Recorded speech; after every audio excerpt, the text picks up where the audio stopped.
Halo, Assalamualaikum warahmatullahi wabarakatuh.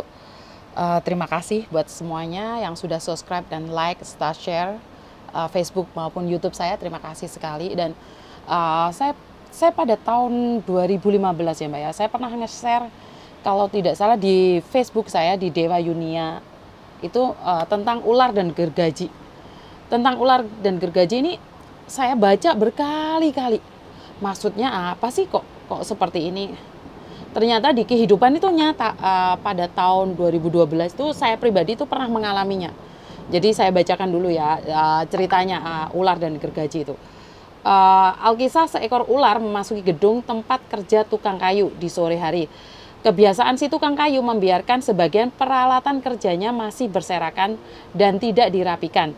Nah, ketika ular itu berjalan ke sana kemari di dalam gedung itu, yang di dalam gedung Pak Tukang itu, tanpa sengaja ia merayap di atas gergaji. Tajamnya mata gergaji menyebabkan perut ular terluka. Tapi ular beranggapan gergaji itu sedang menyerangnya. Ia pun membalas dengan mematuk gergaji itu berkali-kali. Serangan itu menyebabkan luka parah di bagian mulut, di mulut si ular ini pastinya. Marah dan putus asa, ular berusaha mengerahkan kemampuannya, mengerahkan seluruh tenaganya untuk apa? Untuk matok meneh, menggigit lagi si gergaji. Dan akhirnya, teleponku banyak masuk ya Mbak ya, sorry ya Mbak ya. Dan akhirnya si ular ini terluka parah ya Mbak ya. Si ular ini terluka parah karena dia terus membelitkan tubuhnya itu di gergaji. Dia terus ingin mengalahkan musuhnya. Marah dan putus asa, ular berusaha menyerang dengan kemampuannya. Saat tubuhnya terus membelit si gergaji, maka tubuhnya itu terluka parah. Pada akhirnya dia mati.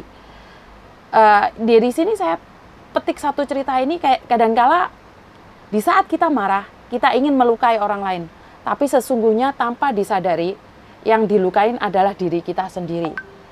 Jadi gimana ya? Saat si ular ini merasa sedang diserang sama gergaji, padahal gergajinya diem loh. Tapi dia karena terluka sendiri, sama dengan kita akhir-akhir ini ya. Kayaknya kita lihat status orang di Facebook, di YouTube. Dikiranya tuh dia nyindir kita loh. Dikiranya dia tuh menghina kita. Padahal dia cuma buat status, mungkin buat dirinya sendiri, tapi karena kita tersinggung, akhirnya kita membalas balik status dia, menyerang dia, menghina dia, membongkar aibnya, menjatuhkan dia dengan kata-kata yang tidak karuan, sampai ibu bapaknya disangkut-sangkutin. Padahal mbaknya tadi itu cuma buat status buat dirinya sendiri mungkin. Kita sudah berusaha untuk membelitkan, kita berusaha menyerang balik dia di media sosial. Nah, ini yang akhir-akhir ini sering terjadi, dan pada akhirnya apa? Sebenarnya kita sendiri yang tidak punya harga diri, Mbak. Kita sendiri yang kelihatannya lebih bodoh lagi. Kenapa saya bilang seperti itu? Orang lain akan lihat status kita. Intinya kok nyebar kebencian terus sih? Kenapa nggak ada damainya sih? Kenapa harus menghina orang terus sih? Bener nggak? Jadi sama dengan ular ini.